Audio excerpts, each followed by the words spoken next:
내 부모를 공경하라. 그러니까 부모를 공경하는 것이 가장 중요하다. 제일 먼저 이렇게 쓰신 거예요. 하나님은 내 부모를 공경하라. 뭐 도적질하지 마라, 뭐 살인하지 마라, 뭐 이런 거 있죠. 근데 그것보다도 먼저 내 부모를 공경하라. 그리고서 네 부모를 공경하면 이 계명을 지키면 땅에서 잘되고 장수한다는 약속이 붙어 있어요. 잘되고 장수한다. 그래서 이것을 약속 있는 첫 계명이다 이렇게 말해요. 이게 효도하면 땅에서 잘되고 장수하는 복을 주시는 거예요. 약속이 있어요. 그러면 오늘은 어버이 주를 맞으면서 복되고 참된 효도는 무엇이냐 한번 알아보면서 은혜를 나누겠습니다. 첫 번째로 참된 효도는 부모님께 순종하는 것이라고. 본문에 보니까 자녀들아 주 안에서 부모에게 순종하라. 이것이 옳으니라. 그 미국 워싱턴 초대 대통령 조지 워싱턴 미국 초대 대통령이 그 어렸을 때는 선원이 되고 싶었대요. 뱃사람이 되고 싶어서 꿈을 꿨대요. 그래가지고 그가 선장이 되어가지고 바다를 막 헤쳐나가는 그런 사람이 되려고 그런 생각을 하고서 이제 짐을 다 꾸려서 이제 집을 떠나 배를 타러 가려고 하는데 마지막으로 어머니를 만나면서 인사하려고 하는데 어머니가 아들의 손을 잡고 그냥 울기만 하는 거예요. 막 울어요. 줄줄줄 울어. 그러니까 워싱턴이 그때 생각이 바뀌었습니다. 내 어머니를 슬프게 하고 어머니 눈에 눈물을 흘리게 하면서 내 꿈을 쫓을 수 없다. 그래서 자기 꿈을 그냥 거기서 포기하고 다시 짐을 같이 갖다 놨어요. 그러면서 이제 어머니 앞에 순종을 했습니다. 그는 큰 뜻을 품고 다 준비했던 것도 다 버리고 어머니를 따로 이렇게 순종하면서 이렇게 효자를 했어요. 그분이 나중에 대통령이 됐다는 것입니다. 그 아브라함이 그 하나님이 네 백세에 난 독자 이삭 저 모리아산에 가서 제물로 바쳐라 이렇게 그러니까 예 하고 순종을 해요. 그때 이삭이 27살이었어요. 그리고 아브라함 127세예요. 100세에 나서 27, 127세. 그래서 모리아산에 가서 이삭에게 아브라함이 하나님이 너를 번제로 드리라 바치라 한다. 그러니까 아들이 아무 소리 하고 예 하고 순종을 하는 거예요. 그래가지고 제단에 올라가는 거예요. 칼로 자기를 치려고 하는데도 올라가는 거예요. 그 아들은 나이가 젊어요. 27살이니까 도망갈 수도 있고 아버지를 막 피해서 도망갈 수 있잖아요. 그런데 순종을 하는 거예요. 아버지가 칼로 죽이려고 하는데 번제를 하면 온몸을 찔러서 피를 쏟아가지고 태워 죽이는 거죠. 그래도 순종을 하는 거예요. 여러분 얼마나 이게 순종을 잘해요. 또 그 아버지 아브라함은 자기가 100세에 나와가지고 그냥 눈 안에 누워도 안 아픈 그 아들을 하나님 바치라고 하니까 그대로 순종하는 거 보세요. 그 아버지의 그 아들이요. 옛날 말에 왕대밭에 왕대 난다 하는 것처럼 정말 효도 집안에 효도가 나는 것 같아요. 그런 일이 있어요. 그 영국의 시인 사무엘 존슨이라는 사람이 어느 날 시장터에 가서 복잡한 거기에서 막 혼자 서서 눈물을 흘리고 있어요. 근데 5시간이나 흘리고 있어요. 그냥 말없이 울며. 그 제자들이 선생님 왜 그렇게 서 있습니까? 하고 물으니까 그 사무엘 존슨이가 50년 전에 아버지가 바로 이 자리에서 헌책 장사를 했다네. 그런데 어느 날 내 몸이 불편하니까 네가 하루만 좀 이 자리를 이르다오. 약속한 사람이 찾아올 테니 그분에게 이 책을 드려라. 그렇게 하셨는데 나는 아버지가 헌책 장사하는 것도 창피한데 내가 왜 그 일을 해요? 하며 거절했다네. 그러자 아버님은 그렇다면 할 수 없지 하시며 아픈 몸을 이끌고 나와 그날 일하셨네. 그런데 그 일이 무리가 됐던지 그날 이후 아버지는 시름시름 앓으시다가 돌아가시고 말았다네. 지금에 와서야 지난날 내가 아버지께 순종하지 못한 거, 아버지를 공경하지 못한 것을 내가 후회하네. 그런데 아무리 후회해도 그것만 가지고는 안 되겠기에 내가 나를 벌 주기 위해서 여기 이렇게 서 있다네. 이런 말 하더라고요. 두 번째로 참된 효도는 부모를 공경하는 거다 하는 것입니다. 그 미국의 20대 대통령 가필드라는 대통령이 취임식 날 취임을 하러 오는데 시간이 다 되어도 대통령이 안 나타나는 거예요. 그래서 사람들이 막 다 걱정을 하는데 한참 후에 대통령이 한 노인을 부축하면서 식장에 들어서는 거예요. 알고 보니까 자기 어머니였어요. 가필드는 늙은 어머니가 취임식장에 날 몸이 늙어서 못 가겠다고 하니까 어머니 안 가시면 저도 안 가겠습니다 하면서 어머니를 겨우 설득해서 모시고 나온 거예요. 그는 취임 연설에서 제가 이렇게 영광의 자리에 오르게 된 것도 다 어머니의 은혜입니다. 어머니의 말씀에 순종하게 대통령 자리에 앉게 된 것입니다 하고 어머니의 은혜를 보담하며 말하자 참석한 많은 사람들이 감동을 받았다는 것입니다.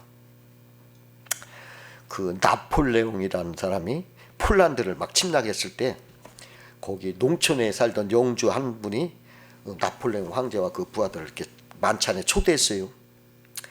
나폴레옹과 부하들이 이제 식탁을 이렇게 마련되었는데 영주가 좌석을 배치하는데 나폴레옹을 상석에 모시지 않고 세 번째 좌석에 나폴레옹을 앉히겠어요. 그러니까 황제 부하들이 화를 냈어요. 황제를 이렇게 대우할 수 있느냐 하고 막 따졌어요. 그러자 그 영주가 말했습니다. 이 자리는 아버지와 어머니 앉으실 자리입니다. 나라에서는 황제가 제일 어른이지만 집안에서는 내 아버지와 어머니가 제일 어른이십니다. 그러니까 이 말을 들은 나폴레옹이가 그 영주의 효성을 막 감탄을 하면서 칭찬했어요. 그리고 이것을 우리나라의 어린이들에게 가르치라 이렇게 했답니다. 조선 영조 때 이양필이라는 정승이 있었어요. 훌륭한 정승이. 근데 그가 어릴 때는 너무 가난해서 서당에도 못 다니고 혼자 책을 보며 공부했었어요. 하루는 동네 어른이 이렇게 지나가다가 보니까 마당 한복판에서 자리를 펴놓고 공부를 하고 있는데 그 6살 랑필이가 아니 뜨거운 햇빛 아래에서 자기 상의도 입지 못하고 땀을 뻘뻘 흘리면서 공부를 하고 있어요. 그러니까 양필아, 무더운 여름에 시원한 나무 그늘에서 공부하지 않고 왜 거기서 공부하느냐. 그러니까 아버지와 어머니가 남의 집에서 이렇게 일하느라고 고생하고 계시는데 제가 어떻게 시원한 그늘에서 공부할 수 있겠습니까? 저도 고생하며 공부해야죠. 그런 자세를 가지고 공부했어요. 얼마나 효성이 많아. 그 부모를 기쁘게 하던 그는 나중에 정승이 됐어요. 가난한 집안에서도. 그 청와대가 위치하고 있는 동네는 효자동이라고 합니다. 동네 이름이 효자동이 된 유래가 있어요. 어떤 시아버지가 실수해서 이불 밑에 자고 있던 손자를 깔아 죽였어요. 며느리는 죽을 아들 이렇게 안고 남편에게 가서 이렇게 자초정을 내가 말했습니다. 그 아내에게 설명을 들은 남편은 죽은 아들 뺨을 따짜 후려치면서 왜 너는 죽어서 할아버지 마음을 상하게 하느냐 불화 자식 같으니라고 하고 호통을 쳤어요. 근데 뺨을 맞고 죽은 아들이 살아났어. 이 일을 아신 임금님이 그 동네를 효자동이라 그렇게 말했다고 합니다. 근데 요즘은 부모 공경을 잘하지 않아요. 그 어느 의사 선생님이 말하기를 목사님 병원에서 일하다 보니까 자식이 필요 없다는 생각이 듭니다. 왜 그런 말을 하십니까? 그러니까 자식이 아파서 병원에 온 부모들은 의사를 붙들고 돈이 얼마나 들어도 좋으니 자식을 고쳐달라고 사정합니다. 그런데 노부모를 모시고 온 자식들은 얼마나 사시겠습니까? 죽는 날만 묻습니다. 자식이 아프면 부모는 살려달라고 애걸 붙고 나는데 자식은 부모가 아프면 언제 죽겠습니까? 죽은 날만 묻는 거 살려달라는 자식은 하나도 없습니다. 그게 자식 필요 없다는 거죠. 그 언젠가 신문에 났는데 그 81세 노모를 그 남매 자식이 서로 안 맞겠다. 그래가지고 때밀어 가지고 이쪽 지갑 때밀어 저쪽 지갑, 저쪽 지갑 때밀어 이쪽 지갑 오다가다 날이 저물어서 그 버려진 어머니가 추운 길에서 잠을 자겠다고 하니까 동네 사람들이 경찰에 신고했어요. 그게 득통이 났습니다. 그런데 자녀들이 노인 학대죄로 이제 입건이 됐어요.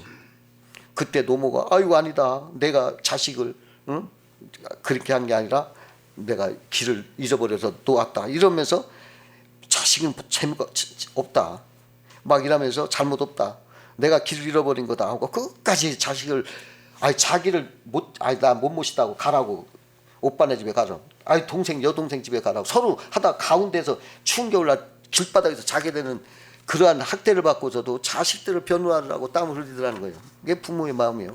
근데 자식들은 그렇지 않다는 거죠. 그 미국의 시애틀이라는 곳에서 어느 어머니가 하나밖에 없는 자식을 마다하고 자기가 키우던 개에게 1억 5,600만 달러를 상속했어요. 거금이죠. 내가 따져보니까 2천억 원, 2천억 원. 그러니까 그 아들이 이건 아니다 하고 소송을 제기했어요. 근데 재판을 하는데 피고인 변호 측이 비디오를 보여주는 거예요. 그거 어머니가 이렇게 유언했다고 공개를 했어요. 근데 그 비디오에 나오는 부인이 일어나서 비디오 카메라를 향해서 격양된 목소리로 유언을 시작하는겨. 그 부인이 서두에 나를 돌았다고 보지 마라. 나는 아직 멀쩡한 정신으로 이 유언을 하고 있다 하면서 자기 옆에 있는 개를 가리키면서 나의 유산 1억 5,600만 달러를 여기 앉아있는 프레드 개에게 상속한다. 개가 죽으면 그 돈은 고아원과 동물의협회에 지증하라. 그동안 돈은 그의 관리하고 그에게는 5만 달러씩 한 달 1년에 5만 달러씩 지급해라. 아들에게는 내키지 않지만 100만 달러를 상속한다. 단 아들이 이 유언에 불복하여 문제를 일으키면 딱 1달러만 줘라. 이렇게 또렷하게 유언을 남긴 거예요. 그러고서 이제 피고 변호인들이 그 아들의 그 비행과 그 노여움을 낱낱이 열거하면서 증언대에서 아들을 막 곤혹스럽게 만들었어요. 이 피고 변호인이 아들에게 어머니 생일이 언제입니까? 물으니까 아들이 가을이었던가 겨울이었던가 이러니까 그 대기석에 왔던 며느리가 10월 26일이잖아. 그래. 그러자 변호인이 2월 28일입니다. 아이고 내가 그렇게 말하려고 했는데 이라는 거예요. 그러면서 증언대에 서가지고 내가 시어머니를 잘해드려서 시어머니가 나를 무척 좋아했습니다. 아주 고부간의 사이가 좋았다 하고 새빨간 거짓말을 했어요. 그리고 엉뚱하게 나는 프랑스에 유학을 했던 인텔리다 막 이런 얘기를 하는 거예요. 그러니까 사람들이 쓸데없는 소리 하니까 막 전부 웃었어요. 결국 그 프랭클린 판사가 아들은 고인의 유언에 따라서 1달러를 상속한다. 이렇게 1달러. 오죽하면 한 알밖에 없는 아들을 개보다 못한 자식으로 생각했겠느냐는 거예요. 이게 지금 세태가 이거 참 안 되는 거예요. 그 어느 노부부가 오붓하게 살았는데 아내가 먼저 죽었어요. 그 할아버지가 혼자 살기 어려워서 외롭고 재산을 정리해서 서울에 있는 아들네 집에 들어가서 같이 살게 됐습니다. 차츰 지내다 보니까 아들네 집에는 서열이 있다는 걸 알게 됐어요. 1번 서열이는 손자요, 2번은 며느리, 3번은 아들, 4번은 강아지, 5번은 가정도우미, 6번은 할아버지 자기요. 어느 날인가 식구들이 나들이 가는 날이었는데 뒤늦게 일어난 할아버지는 식탁에 가보니까 쪽지가 하나가 있어. 거기에 보니까는 아침 먹고 남은 그 싸가고 간 김밥 끄트머리하고 몇 개 있고 거기에 쪽지가 하나 있어. 읽어봤더니 돌아올 때까지 집 잘 보고 계십시오 하고 쪽지가 써있는 거예요. 강아지보다 못한 신세를 한탄하면서 할아버지가 눈물을 막 흘렸어요. 그리고서 에이 하고 집에 나오게 됐는데 그 김밥 꼬투리 옆에 메모지 한 장에 또 하나 메모를 남겨기를 3번아 잘 있거라 6번은 간다. 여러분 3번이 아들 아니요. 3번아 잘 있거라 6번은 간다 하고 갔다는 거예요. 여러분 세대가 이렇다는 것입니다. 효도를 해야 되겠습니다. 세 번째로 참된 효도는 부모님 원하시는 걸 해야 된다는 거예요. 옛날 어느 곳에 원님이 새로 부임을 했어요. 근데 그 고을에는 소문난 효자가 살고 있었습니다. 원님이 새로 올 때마다 그 효자를 초청을 항상 하는 거예요. 그래서 푸짐하게 대접을 하고 또 큰 상을 주고 온갖 칭찬 듣고 돌아오는 거예요. 근데 이번에 새로운 부임을 해서 온 사람도 그 효자를 초청을 했어요. 근데 그 여자가 그런 일이 자꾸 있었다 보니까 뭐 별거 아닌 줄 알고 갔어요. 이 효자가 원님 앞에 섰더니 자네가 이 고을에서 그렇게 소문난 효자가 맞는가? 예, 다른 사람들이 저를 보고 효자라고들 합니다.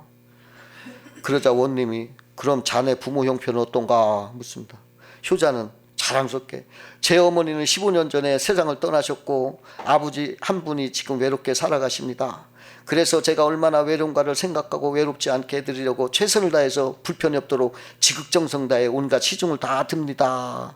대답을 하니까 그때 원님이 화를 벌컥 내면서 아 이놈을 당장에 형틀에 묶고 곤작으로 죽지 않을 만큼만 내려쳐라. 이렇게 명하는 거예요. 그래서 원님이 이런 말을 하는 거예요. 천하에 이런 고약한 놈이 지금까지 효자라고 칭찬을 받고 효자라고 상을 받고 있었다는 말이냐. 저는 제 마누라와 함께 살면서 아버지가 15년 동안 혼자 살게 하다니 진짜 효자라면 아버지를 장가 보내줘야 될 거 아니냐. 자기는 마누라하고 살면서 아버지는 혼자 돼버리더니 고얀 놈이 효자란 말이냐 하고 똥을 쳤어요. 거기서 맨하다 1등 맞고 아주 그냥 집에 엉금엉금 기어서 왔는데 아버지가 왜 그러냐고 물어보니까 그 모든 이야기를 해주니까는 그 듣고 계시던 아버지가 이제야 제대로 속 시원한 원님이 오셨구나 그러면서 웃으시기로 좋아하더라는 거예요. 아들은 자기가 원하는 효도를 한 거지 아버지가 원하는 효도를 하지 않은 거입니다. 가렵기는 왼쪽 다리가 가려운데 긁기는 오른쪽 다리를 자꾸 긁어주면 되겠어요?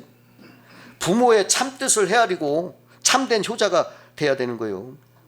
형식적으로 거칠해 남들이 볼 때만 아니라 잘하는 척하면 이건 효자 아닙니다.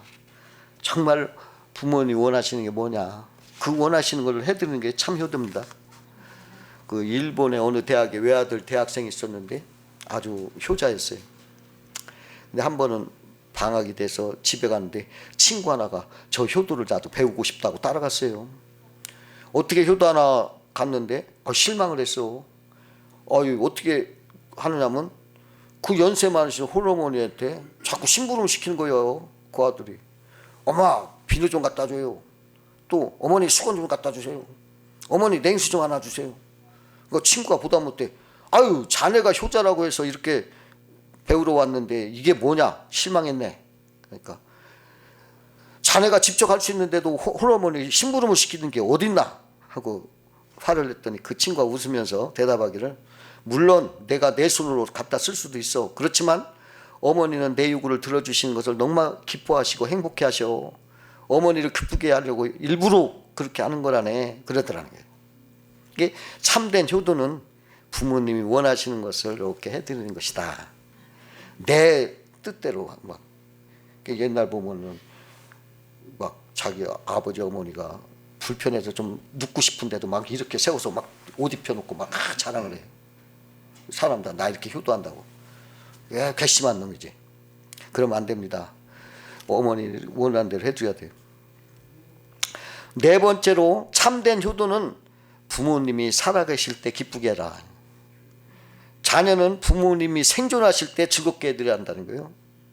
부모님이 돌아가신 다음에는 아무 소용없어요. 어떤 분들은 막 부모님 생존 시에는 관심도 없다가 돌아가신 다음에는 막 큰 비석을 세우고 무덤을 근사하게 만들고 울고불고 하는데 그게 무슨 소용이 있어요? 부모가 돌아가신 다음에는 막 왕릉 같은 무덤이나 웅장한 비석 아무 소용없어요. 이거 우리 하면 안 돼요. 가만히 보면 불효자들이 부모님 돌아가면 더 큰 소리로 울어. 더 큰 소리로. 내가 효도했다는 걸 자랑하려고 하는가. 또 진짜로 잘못한 걸 후회하는지 하여튼 더 큰 소리로 불효자들이 더욱 크게 운대요. 그게 소용없어요. 부모님이 돌아가신 후에 1억 원짜리 황금 수의를 입혀서 두꺼운 관에 넣어 큰 무덤에 묻어놓으면 무엇하며 아무것도 소용없어. 논어에는 이런 구절이 있어요. 수욕정이 풍부지하고 자욕양이 친부되라 이런 말이 있어요. 이게 무슨 말이냐면 나무는 고요하고자 하나 바람이 그치지 않고 자식은 봉양하고자 하나 부모는 기다려주지 않는다. 효도를 다하지 못한 채 부모를 잃은 자식의 슬픔을 가르치는 말로 부모님이 살아계실 때 효도를 다하라 그런 말이에요. 그 조선시대 그 태계 이왕이라는 분은 효자로 유명합니다. 노년에 벼슬자리에서 물러나서 고향으로 내려가기를 원했어요. 그러니까 임금이 왜 내려가냐고 이유를 물으니까 고향에 내려가서 얼마 남지 않은 어머니 여생을 보살펴드리고 싶습니다. 이왕을 보내기 싫어서 그러면 어머니를 모셔오시오. 내가 잘 돌봐드리겠습니다. 그러자 이왕이 하는 소리가 정중히 거절하면서 제 어머니는 시골에서 태어나 평생을 흙과 더불어 살아오신 분입니다. 그렇기 때문에 어머니 마음을 기쁘시게 해드리려면 제가 고향으로 내려가서 어머니와 함께 흙을 밟고 흙과 더불어 살아야 됩니다. 이렇게 했대요. 참 효자죠. 그 미국에 살고 있는 한인 교포들은 연로하신 부모들을 효도관광 보내드릴 때 주로 미국 북동부에 있는 나야가라 폭포에 보내드린대요. 왜 그 이유가 있어요. 부모들이 나이가라 폭포 앞에 가면 나이야 가라 이런데, 그러고서 저리 썩 물러가거라 나이야 하고 막 그러면서 돌아오면 훨씬 젊어진대요. 믿거나 말거나 하죠. 부모님이 살아계실 때 막 여행도 시켜드리고 즐겁게 이렇게 하라는 거죠. 그게 참된 효도인 것입니다. 다섯 번째로 참된 효도는 부모님의 영혼을 구원받게 하는 것이 최고의 효도예요. 지옥 갈 부모를 구원해서 천국에 가시게 하는 것이 참된 효도입니다. 육신이야 아무리 잘 먹고 잘 입고 행복하게 해드려도 100년 미만입니다. 영혼이 잘 되는 것은 천년만년 아래 영원한 것입니다. 그러므로 구원을 받지 못한 부모님이 계시면 어찌하든지 예수님 믿고 구원받아서 영원한 지옥의 형벌을 면하게 하고 천국에 들어가 영생 복락을 누리게 하는 것이 세상에서 고대광시로 높은 집 사드리고 호의호식하게 해드리는 것보다 억만 배 더 큰 효도라는 것입니다. 만일에 믿는 자녀를 둔 부모가 이 다음에 지옥불에 떨어진다면 얼마나 그 자식이 원망스럽겠습니까? 이런 고통의 장세에 있을 것을 알았다면 내가 싫다고 해도 억지로라도 잡아 끌어서 교회로 데려갔어야지, 내가 싫단다고 그대로 두었느냐 이 못난 놈아 하고 욕할 거라는 거예요. 그 단둘이 살아가던 부녀가 있었는데 딸은 예수를 잘 믿는데 아버지는 살인 강도였어요. 딸이 아무리 권유해도 예수를 믿지 않는 것은 물론이고 강도짓을 그만두지 않는 거예요. 딸은 그냥 생각도 못해 한 가지 결단을 했어요. 자기 손가락을 깨물어 피로 유서를 쓴 후에 빈 가방에 신문지를 잔뜩 넣고 거기다가 유서를 쏜 다음에 그하고 옷을 변장을 하고서 그 가방을 두고 아버지가 숨어 있는 곳에 숨어서 그 강도짓 하는 곳에 자기가 있었어요. 그러니까 아버지는 딸인지도 모르고 변장했으니까 칼로 찔러가지고 그 가방을 뺏어 달아놨는데 집에 와서 이렇게 가방을 풀어보니까 신문지만 가득하고 그 피로 쓴 딸의 유서가 거기 들어있는 거예요. 그 딸의 유서에는 저는 아버지가 지옥 가는 것을 원하지 않기 때문에 저는 이 길을 택합니다. 이 글을 보시고 부디 예수 믿고 천국에서 아버지를 만나기를 바랍니다. 이렇게 써요. 그러니까 아버지가 막 통곡을 하고 회개하고 아유 하면서 자수해서 형을 받았어요. 그리고서 마침내 예수를 믿고 구원받았어요. 그러다가 그 모범수로 새로운 삶을 살다가 천국에 갔다고 합니다. 우리는 이 세상에 살면서 어떤 대가를 지불하더라도 부모님을 예수 믿도록 해서 천국 가도록 하기에 최고의 효도를 하는 거예요. 우리 그리스도인들이 구원받는 것, 그것이 최고의 복입니다. 그래서 오늘 최대의 효는 내 부모로 하여금 구원받게 하는 것입니다. 뭐 부모님이 돌아가셔서 할 수 없는 사람도 있겠지만은 우리 친척도 있고 또 우리 동네 어르신도 있고 그들에게 복음을 전해서 그들이 지옥 가지 않게 하는 것이 참으로 올바른 일이에요. 그게 최고의 효도입니다. 그래서 하나님이 제일 기뻐하신 게 그 효도예요. 효도 하나만 잘하면 모든 게 다 오케이요. 그 부산에서 어느 기업체에서 사람을 뽑는데 수천 명이 몰려온 거야. 그 기업에 들어가고 싶은 사람 많았어. 최종적으로 15명이 남았어요. 회의를 열어서 어떤 사람을 뽑아야 하냐. 그러니까 어떤 사람이 말하기를 아유 부모님한테 자주 편지야 드리고 자주 찾아뵙고 견화 자주 하는 사람을 뽑읍시다. 아 그게 좋겠네. 15명 중에 7명을 뽑았대요. 효도하는 사람은 다른 거 볼 것도 없어. 효도 잘하는 사람은 다 잘하는 거예요. 불효하는 자들은 이건 안 돼. 다른 것도 다 형편없어요. 여러분 자식들도 효도하게끔 꼭 가르쳐 주세요. 복을 받으라고. 자식들 내가르치면 그냥 복 못 받는 거예요. 여러분 그렇게 해서 땅에서 잘 되고 장수하는 길을 여러분들 가시기를 주의 이름으로 축원드립니다. 네, 기도하겠습니다.